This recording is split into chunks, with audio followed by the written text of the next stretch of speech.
Credit card से rent देने पर लगेगी अब कितनी फीस? 15 फरवरी से एयरलाइंस के लिए लागू हो रहे हैं कौन से नए नियम?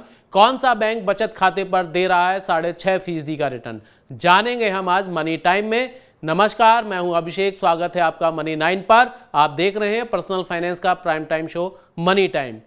HSBC ने क्रेडिट कार्ड से पेमेंट नियमों में बदलाव किया है। HSBC क्रेडिट कार्ड से किराए का भुगतान करने पर यूजर्स को अतिरिक्त चार्ज देना होगा। किराए के भुगतान पर 25 जनवरी से ग्राहकों को 1% प्रोसेसिंग फीस देनी होगी। इस पर GST भी लगेगा। SBI और ICICI बैंक भी क्रेडिट कार्ड से किराया भुगतान करने पर शुल्क वसूलते हैं।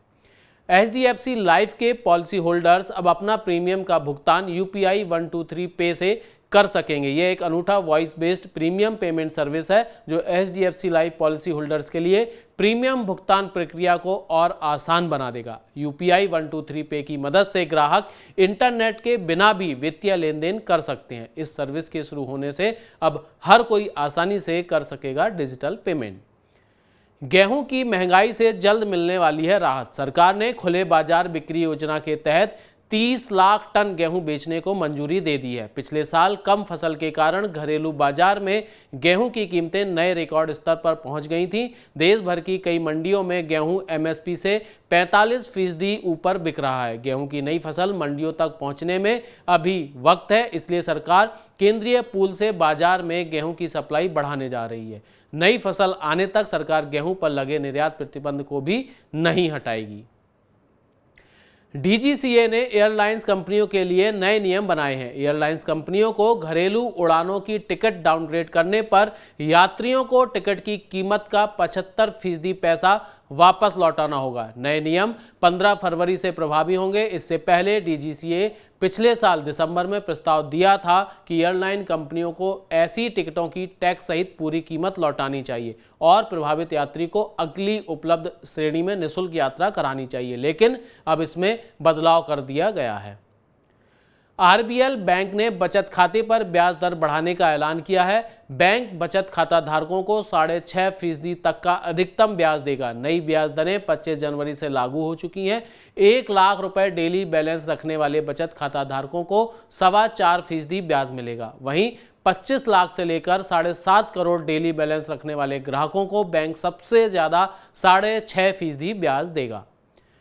ICICI बैंक ने अपने बड़े ग्राहकों के लिए फिक्स्ड डिपॉजिट पर ब्याज दर बढ़ाने की घोषणा की है। बैंक 2 करोड़ से ज़्यादा और 5 करोड़ से कम वाली फिक्स्ड डिपॉजिट पर अब पहले से ज़्यादा ब्याज देगा। नई ब्याज दरें 25 जनवरी से लागू हो चुकी हैं। 7 दिन से लेकर 10 साल वाली FD पर बैंक 4.5% से लेकर 6.25% तक की ब्याज की पेशकश कर रहा है। 15 महीने से लेकर 2 साल वाली FD पर बैंक सबसे ज़्यादा 7.15% इंटरेस्ट रेट देगा।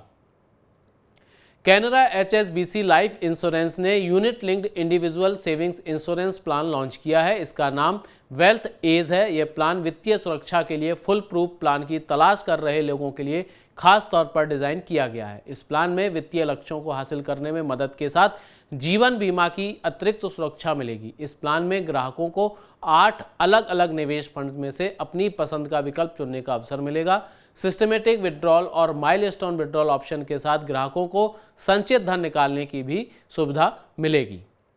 बजाज एलियांज जनरल इंश्योरेंस ने एक नया हेल्थ इंश्योरेंस प्लान पेश किया है। माई हेल्थ केयर प्लान के तहत ग्राहक अपनी जरूरत के मुताबिक खुद के लिए कवर का चुनाव कर सकेंगे। इस प्लान में ग्राहकों को प्रीमियम के आधार पर खुद के लिए हेल्थ केयर प्लान डिजाइन करने की आज़ादी होगी। माई हेल्थ केयर प्लान में 5 करोड़ रुपए तक का सम एश्योर्ड चुना जा सकता है। कंपनी इस नए हेल्थ प्लान पर कई तरह के डिस्काउंट भी दे रही है।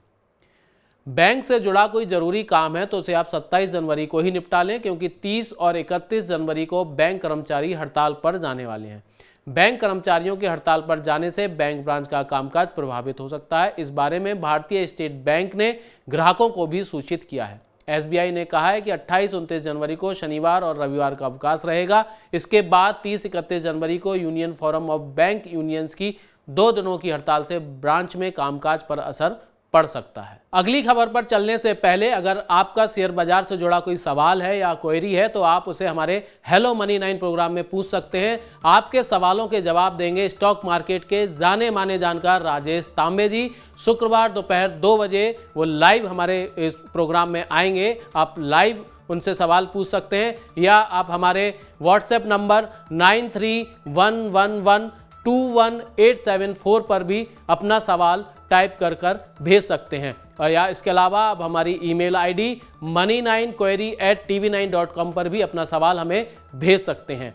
अपना सवाल लिखकर पूरी जानकारी के साथ हमें भेजें। सवाल के साथ अपना नाम, उम्र, शहर का नाम और मोबाइल नंबर लिखना ना भूलें।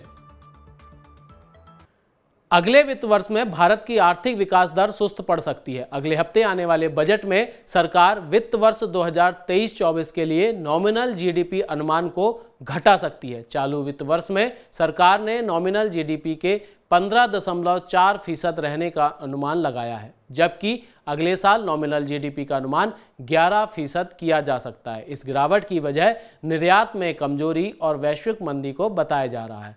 नॉमिनल जीडीपी यानी रियल जीडीपी में महंगाई को जोड़ दें। यह गिरावट बताती है कि अगले वित्त वर्ष में सरकार के कुल टैक्स कलेक्शन पर भी दबाव रहेगा। गेहूं और चावल के साथ देश के अधिकतर बाजारों में अंडा भी महंगा बिक रहा है। 1 अक्टूबर के बाद से अंडों की कीमत 34% से ज़्यादा बढ़ चुकी है। सर्दी की वजह से ऊंची मांग, महंगे पोल्ट्री फीड और अचानक मलेशिया को होने वाले निर्यात में तेजी आने से अंडों की कीमत बढ़ी है। बाजार जानकारों का कहना है कि मलेशिया के लिए निर्यात होने और महंगे फीड की वजह से फरवरी अंत तक अंडों की कीमत ऊंची ही बनी रहेगी। मलेशिया ने जनवरी से अब तक 5 करोड़ अंडों का ऑर्डर दिया है। दिल्ली मुंबई एक्सप्रेसवे के सोहना दौसा खंड का उद्घाटन इस महीने के अंत में होगा। इसके साथ ही दिल्ली और जयपुर के बीच का सफर जो समय है वो घटकर लगभग 2 घंटे का रह जाएगा। दिल्ली और जयपुर के बीच की दूरी लगभग 270 किलोमीटर है। हरियाणा में सोहना और राजस्थान में दौसा खंड नई दिल्ली मुंबई एक्सप्रेसवे का पहला चरण है। दिल्ली मुंबई एक्सप्रेसवे भारत का सबसे लंबा एक्सप्रेसवे होगा। इसकी कुल लंबाई लगभग 1390 किलोमीटर है।